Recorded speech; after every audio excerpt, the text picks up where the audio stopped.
Welcome to the Learning Can't Wait podcast, a Full Mind production. At Full Mind, our vision is to ensure every child has access to an exceptional education. Each episode, we will be joined by pathfinders within and around the education space who are bringing about transformational change on behalf of deserving students. I am your host, Haley Spierbauer. Welcome back, everybody, to the Learning Can't Wait podcast. We have the most fun, intelligent, well-connected special guest here today. We have Jen Womble, the chair of FETC, also known as the Future of Education Technology Conference. Welcome, Jen. Thank you so much. I'm so excited to be here and have more conversations with you because we always have a great time brainstorming new things together. Honestly, this has been something I've been looking forward to since the second I met you at AASA this year. You know a lot of people, you know a lot of things. You are really, I love the word you use, a techno optimist. I'm really eager to jump in with you and talk about what you're excited about right now, what you're thinking about right now, and just generally have you share with everybody what makes you so passionate about this space. So should we get started? Yes, let's do it. I have a feeling we're going to have a hard time keeping this at 30 minutes, but we're going to try our best. Here we go. So Jen, can you tell everybody, how did you come to be the personal and professional version of yourself? So accidentally on purpose. So what's really interesting is that I thought my entire life growing up that I was destined to be a lawyer, and I worked really hard. And my undergraduate degrees are in economics and in criminology. My master's is in criminology. I worked with state government with lobbying groups.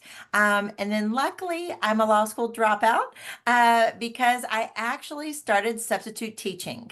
So my perception of teaching is very different because I was a non-College of Ed grad at a time where that wasn't a kosher thing to do. It was very difficult. So my first year teaching, I had to take 18 hours of college coursework, go back to school, and take every single professional development offering that was required of teachers, from bloodborne pathogens to CPR to Marzano to Harry Wong, and you name it. So I spent a lot of time in professional development and actually fell in love with PD. But as a child growing up, my dad was one of the people who built the first computer in Florida for the state of Florida. And my mom was an educator. So somehow I think it was always in me, this mission to combine education and technology together.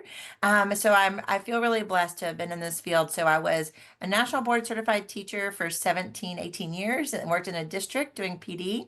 And then also worked for Intel, College Board, ETS, and then found my way to FETC in 2010. So for 15 years, I've been leading FETC and hoping to take my passion for PD and for education technology and spread it across the nation and have an even bigger impact. And hopefully we're seeing more implementations of technologies in classrooms to improve teaching and learning. That is quite the story. First of all, I love how you said you were always destined to be a technologist in education because of your parents. I'm actually curious, Jen, what are there any lessons you took from your studies, your early studies in becoming a lawyer that you think are applicable to the work you do now? And if so, what are they? Oh, 100%.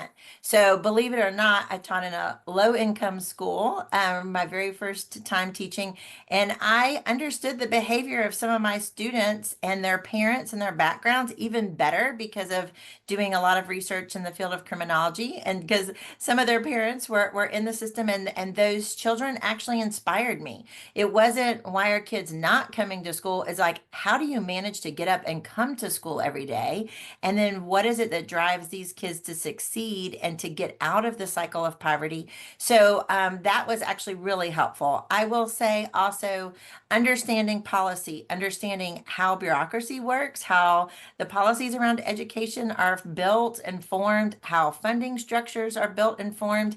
We use that a lot with FETC even today. The way FETC is always positioned in January is very intentional. We are right in the buying cycle. We know schools and school boards are building their draft budgets due to school boards every February. So we want to make sure every January that every new product is right in front of them. So understanding those buying cycles, understanding the rules and structures have been really important and really an integral piece of what I've done. Plus, I loved teaching social studies. It's the best subject. That's really interesting. I lapsed on how it could be so beneficial with the process of procurement and contracts. And yeah, no, that makes a lot of sense. Having a diverse skill set, I think ultimately makes you a better educator. As you named, you brought parts of your experience in studying to your classroom and to your learning, and now you're using it in FETC. Tell us a little bit about FETC and what makes it so special.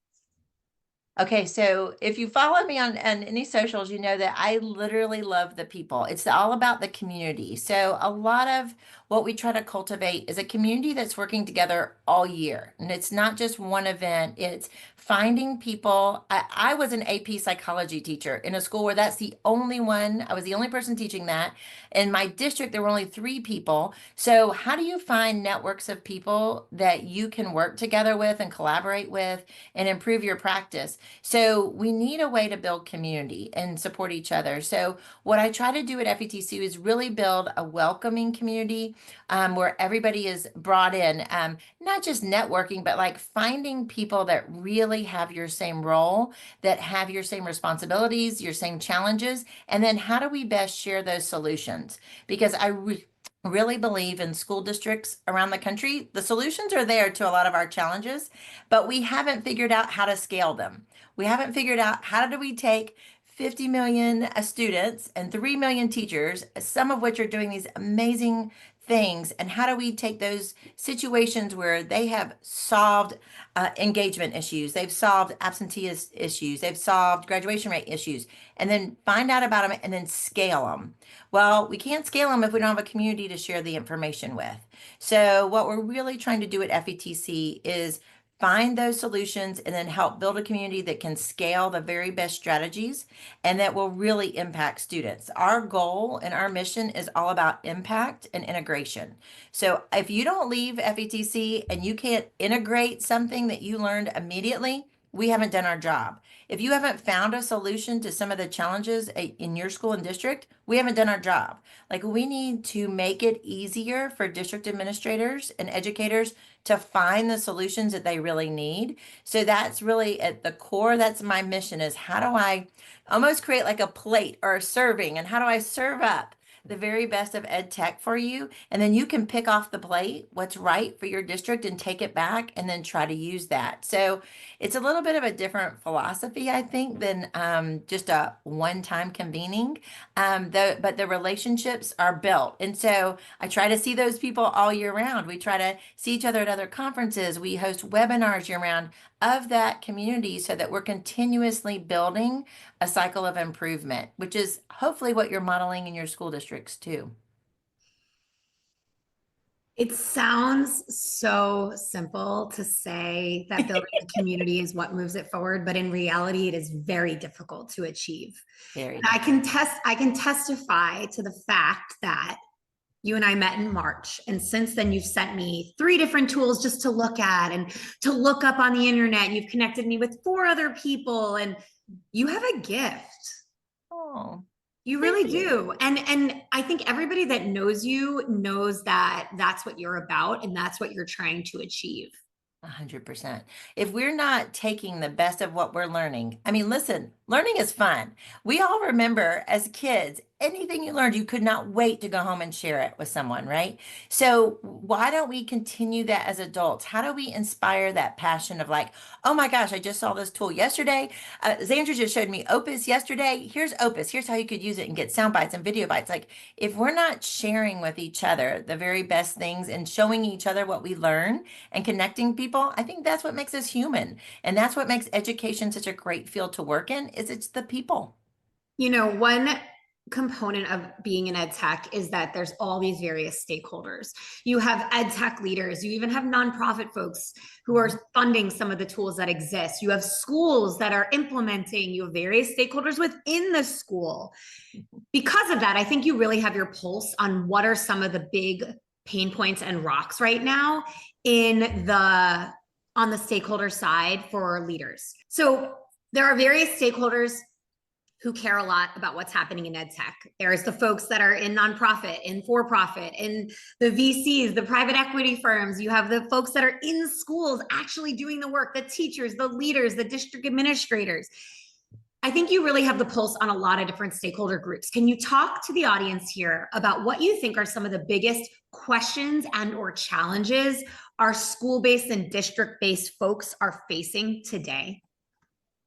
Absolutely. And I will tell you that this knowledge comes not just from me and observations, but also, we own District Administration Magazine, and we are constantly surveying superintendents and district leaders around the country because things are shifting and changing, and it's evolving all the time. Some of that's because of technology, but a lot of that is because of demographics and culture and lifestyle. And if you keep at the core of the mission that education is the economic driver of this nation, we see a lot of the parties that you're discussing are not just folks working in school, but it's our community business partners. It's the partners in your state who are hiring. So I'm really kind of excited in this time that that group that you just described is actually expanding. So we're seeing more involvement from Chamber of Commerce's. We're seeing more involvement in the conversation at the district level because they're seeing what happens to the students, not just in K-12, but beyond K-12. So what we're hearing a lot and what we're trying to do is, of course, number one on almost everyone's mind is recruit and retain. Not only do we have a massive teacher shortage in this country, I can tell you, I happen to live in Florida, and I can tell you today, I looked up those DOE stats, there's 3,200 openings today in Florida. So we need that number of teachers today. But even more desperate is a leadership void. We need principals and we need superintendents. We need leaders who have vision and understanding, not just of the pedagogy and curriculum, but also of the financial systems, the bureaucracy, the organizational and operational things. So there's a huge demand in the world of education right now. We have a lot of children to serve in this country. And so how we do that in a meaningful way is really important to a lot of stakeholders. So that would be number one. Bringing the best talent that we have into education is a priority. We're also seeing that the communication with families about expectations, right? So communication with them about what is the expectation for behavior. We have children coming into school post-COVID who didn't all have a pre-K experience, who are now having some behavioral issues in kindergarten and first grade. So what are the expectations of device management in schools? What are some expectations around attendance? So those partnerships between districts and parents have been really important. And I think that's really being highlighted in a lot of different issues across the country.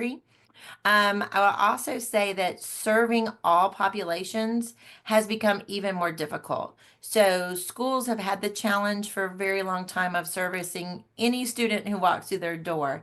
So, but now those students have a bigger variety of needs, not just learning needs, diverse learners, but we need to be inclusive also of people with social emotional issues that are coming into our classrooms. So layering on how different and exceptional a lot of children are has become more difficult, and how we prepare staff to handle all different types of students. And then finally, I'll say just keeping up. So how do schools keep up and modernize in this time? So we have new expectations for technology, new expectations for job training, new expectations of how we prepare students post secondary school. So how do we just keep up? And so I think we all have been in an understanding there needs to be some evolution and redesign of education. But now we're taking a really hard look with new tools on what could a modern education in this fourth industrial age really look like, and stop imagining it and put it to work. And I think that's what's about to happen.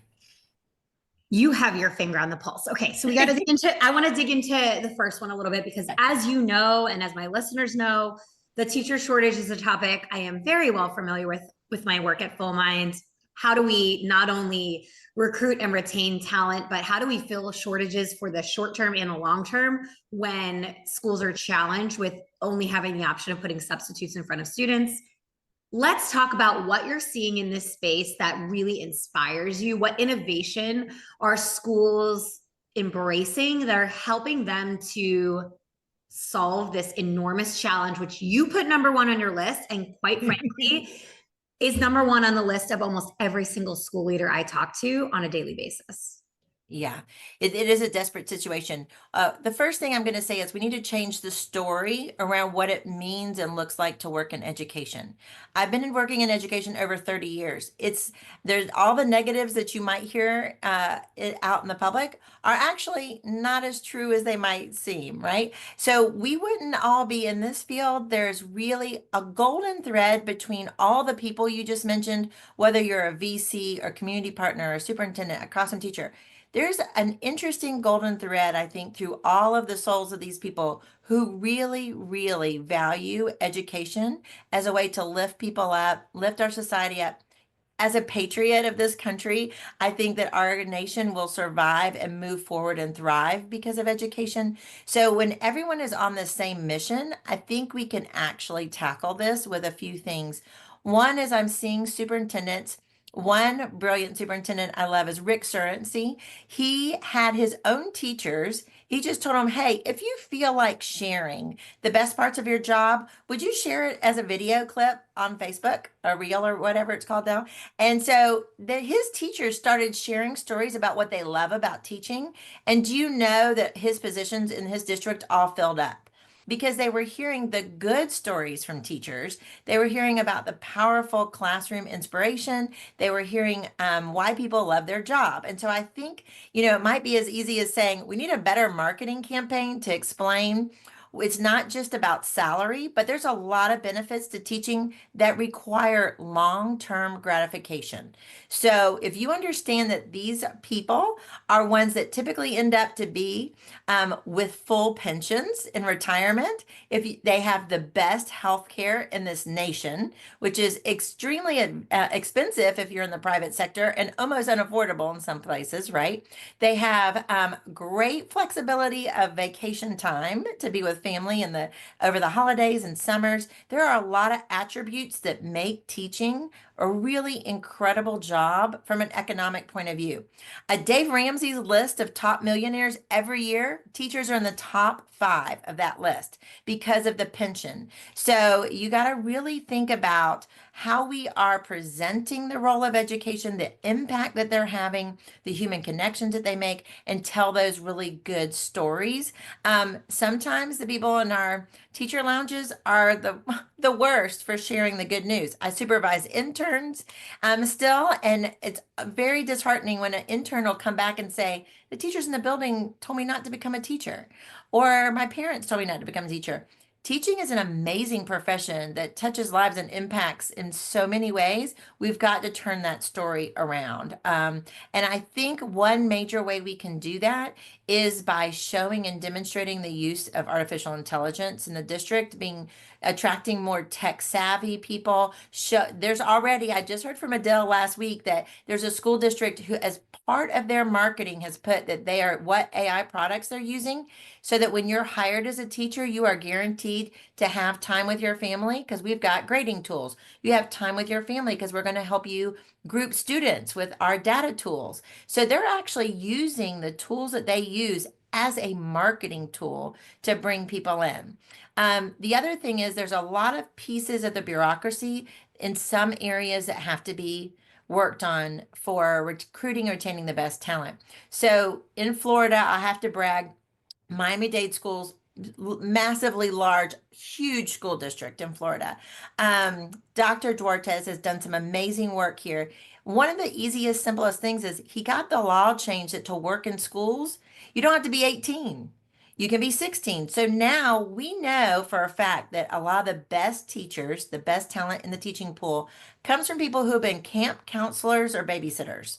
So they've had some experience in their life, right? Working with other groups and managing groups of students. So why don't we have kids working in our schools? Why don't we have students as interns in our schools? Why are we not building a pipeline within our own school system for people to become great in their own districts? So he's done that through helping change policy. He's working on getting certification for teacher aides through local community college programs where they actually count the work they're doing on a daily basis towards their accreditation and towards their degree. So some incredible progress has been done in that district in building an internal pipeline. So I think those are kind of two things. One is how do we externally put out a better message and recruit the very best talent? And then secondly, how do we internally build a pipeline from within? We're touching these students every day. I don't know if there's a single adult I've ever met who you don't say, who is your favorite teacher? They can immediately tell you and what impact they had on you. And so we need that kind of inspiration of those people to be out in our market sharing their stories. I love this. First of all, storytelling, I'm into it. You could tell I host a podcast. I love a good story. I think there's so much power in sharing what is wonderful about this job and why it's so incredible and long-term benefit. I had no idea about the millionaires and the wealthiest folks being teachers because of those pensions. That's new to me information. I love learning something new. But secondarily, I think that is fascinating that some schools are advertising these are the tools you'll get to use in order to have a better quality of life. This world is rapidly evolving, and we talk often about how are we preparing kids for the future version of this world? But what a great conversation to have. How are we living today in ways that have quality of life improvements at this very moment? And wow, that school district really, that's impressive. I'm excited by that. It is. It is. So what's really interesting is I hope internally, a lot of district leaders are looking at ways they can be leveraging AI with the application process and through human resources. They can be scanning resumes now with AI. They can be finding the top talent that matches their needs. They could be using agents to go out and look for candidates across the country. Like, we know that there's some initiatives out there that are really drawing people in. I mean, there are districts who are offering loan forgiveness, signing bonuses, housing options. Like, so a lot of districts are desperately trying some things, but how do you go out and seek matching talent? There's some AI tools to go and do that. So we hope that these HR departments also within education are you leveraging these tools to really go out and maximize the pool, right? So, but we also need to make that upfront and be very open about it and be, it's surprisingly how many people you might attract who are like, wow, I wouldn't have to spend all my weekends grading essays if I knew I could use this tool if I worked in the school district. I mean, that's very appealing to a lot of people to get time back in their life and spend more time with their family. I mean, Jen, the first time I met you on Zoom, which was after we met in person, you and I just spent, I think, 15 minutes talking about all the tools we use to save time in our day. Yeah, every day. If not us, why not? If us, why not them? Everyone should be, because I value time with my friends, time with my family. So I do want in this, it's very easy. I think both of us work remotely. It's very easy. Since I don't drive to work, I'm on my computer much earlier because there's no drive time. I'm also tend to look at it much later. So we actually spend a lot more time in our life working than we did before, but we have to create an end time too.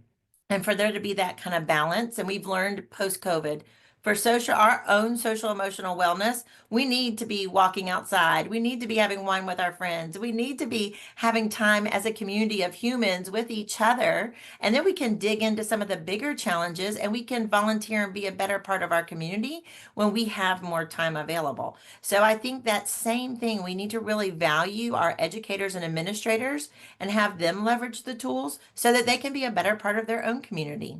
We didn't even touch on the shortage that's happening at the leadership level, but I have touched on that a few times on the podcast. I've talked about it with various superintendents who have been sharing some of the major issues with shortages. I highly recommend during my funding mini-series? No. Funding mini-series in season 7, PJ Capozzi talks about what he anticipates is going to happen and how quickly it's going to happen in Illinois due to some localized challenges they face with recruiting and retaining leadership talent. But it is serious. And I was shocked. I heard that podcast and I couldn't believe he's being a superintendent in two different districts. at the same time. I know. Listen, I'm listening. So, that this is a serious issue where it's so short that people are having to serve twice. We are now hearing about remote CIOs. Yeah. Andrew is a friend of ours in Boston who is a CIO for a school in Washington State. So we're hearing about having to use remote work, people doing more than one role. But listen, we really need to have a single focused person. The superintendent role is 10 times a CEO position. And so they really need their full attention and a lot of leadership background and training. Julie Evans' Project Tomorrow data that just came out this year, the shift in the amount of time superintendents are spending in office from 3.5 years in 24, right? And then in 25, so they're looking at 2.3 years. So that we're seeing the role getting less and less and less time in office. How do you create a vision for your district? How do you get a budget passed? All the things that we know have to happen in a district, hiring, vision planning. It's really difficult if the time in office is getting less and less and less. Now, some of it, they're being recruited to other places. Some of them, they're retiring. Some of them, we can't all be the great and amazing Mike Lubenfields who've been superintendents for many years, or Michael Nagler, 13 years in that district. But you can see the impact those people have had on innovation and on students when they get a chance to be there over time and build a vision, build a culture, and the teachers are happier, the students are happier. Listen, Yes. wouldn't we all love to be a student in Glenn Robbins' district? Oh, So, there's definitely times that we need to stop and think. We need to build a pipeline for teachers, but we need to build an administrative and leadership pipeline just as well. I'm sitting with that for a moment. It's really heavy.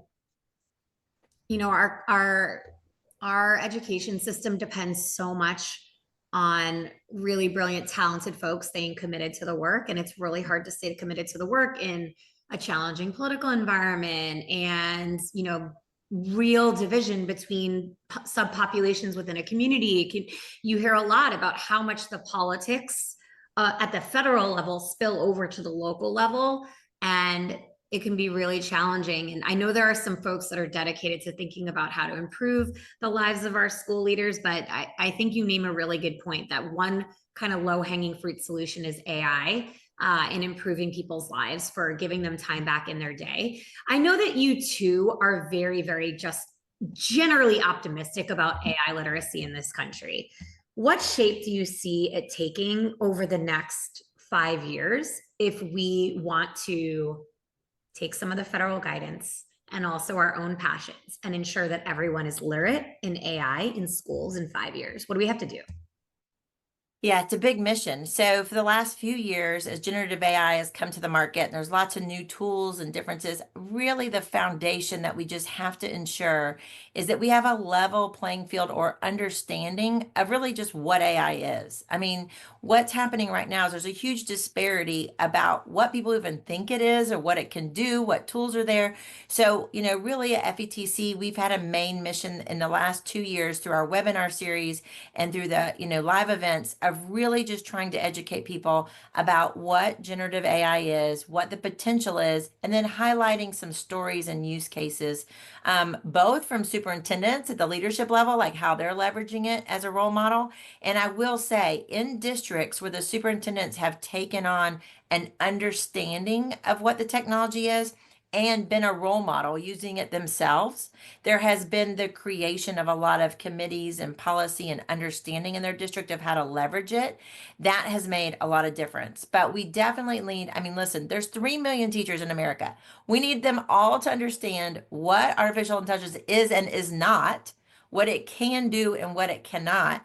We definitely need them to understand the privacy issues and the security issues of it as they're involving children and using some of these tools. And then I think it just really demonstrates the partnership that needs to happen in a school district with your CIO, with your academic leaders, your IT leaders, and your superintendent. Like there needs to be a firm understanding between everyone. How does this impact, academics? So, we've kind of shifted away from we're afraid and we have fear and everybody's going to cheat and here's what's happening to starting to understand we've got to rechange the curriculum. We've got to change assessment. We've got to change what this looks and feels like so that we teach kids how to leverage a tool that they're going to be using in work. And I think something you just said is super interesting. And we used to say this all the time, preparing kids for the future. No, this is today. And this is a tool that kids are coming to school already using. So many of them already used it in Snapchat and Fortnite way before they're using it in the classroom. So they're already got their hands on the technology. So now as educators, how do we take this and leverage and build knowledge and build literacy around it, build our numeracy skills using this, and really help students understand it? And, we want them to be skeptical of the technology. We want them to understand the ups and downs. And there's a lot to it. It's not something you can just accept and say this is part of our life. But I'll tell you, I am excited about the president's executive orders that have just come out in this area, because the number one reason is the call for professional development. Because until we train people on how to leverage and rethink academics and design learning environments, Saba Kidwal tells us, let's have the design first, right? We need to design. What are we trying to do? What are we trying to teach first before we pick the tool and before we design the activity? And I think that is going to reframe what education looks like in America, what the outcomes are going to be, and thinking about that first and designing backwards. But AI is going to offer us some incredible opportunities. Something that's just so silly. So lately, you've seen everybody creating their Barbie doll packaging of them, their own selves.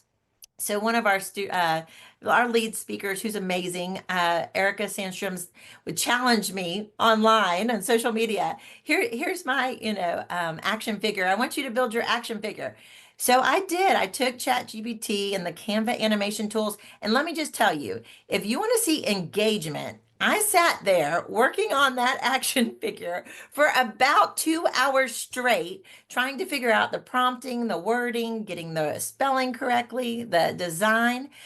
And there's serious engagement when you're working with these tools, and it promotes creativity. It promoted critical thinking. It required me to ask out and get other human support on how to do things and how to ask good questions. So there is an amazing amount that we can learn as adults about using AI and how it could really help engage students and really push them forward.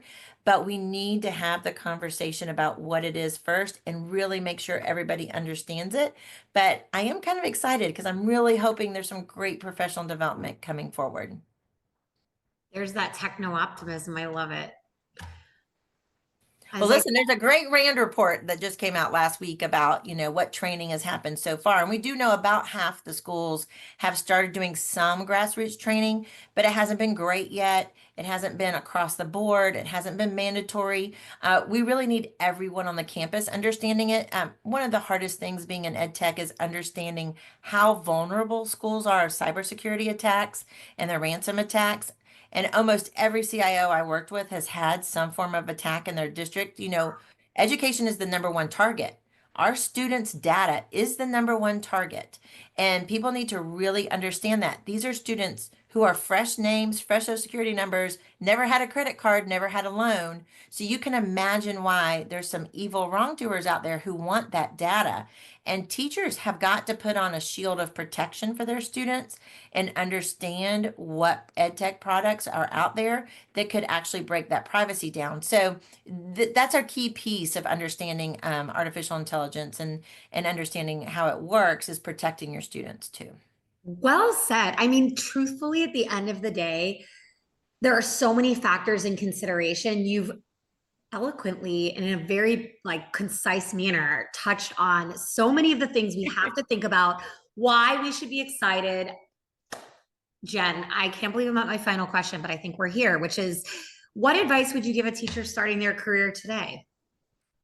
Oh, wow. That's a great one. If I could start over today, I would. That was amazing. I was just told somebody yesterday, the first time I saw Curry Pod, the learning management I was driven by IT, I literally said, this might be the first thing that ever made me want to go back in the classroom and try it. And I would say, first of all, the most important thing about teaching is the relationships. get to know your students intimately, know all about them. I used to spend hours on Cume folders, and I would make kids do matching activities where I knew all kinds of mystery information about them, like who read the same AR books in third grade, and get to know each other. But it's all about relationships, relationships with the parents of the students and the students in your classroom. You will be a more effective educator when you know your students and know what they're going through. And everything that's learned through excitement and fun is remembered. And those are the moments where learning really happens. So create a learning environment where everyone is welcome, everyone is encouraged, and you just maintain that positive atmosphere. You just don't know whose life you're touching every single day. So that's really important. At the core, we're making sure we're checking off standards and academics, but teaching the passion of loving to learn is the most important thing you can do. Treat kids every day differently than they were the day before because they're constantly evolving and they all learn differently, but also just encourage the love of learning every single day, and that will transform your life as being an adult. You are the best. You're the best. You're the best. No, I have a million more topics we could talk about. So we're just going to have to do episodes like 2 through 50. We'll record those at another time. Jen, thank you so much for spending your time with us today. Thank you for allowing me to be here. What an honor. Thank you. And thank you to everybody who tuned in. We'll see you again soon. Thanks for listening to the Learning Can't Wait podcast. If you like what you heard, please rate, review, and share this episode. Be the first to know when we have a new episode by subscribing wherever you listen to podcasts. If you'd like to be a guest on the show or have a suggestion for an episode, email us at podcast@fullmindlearning.com.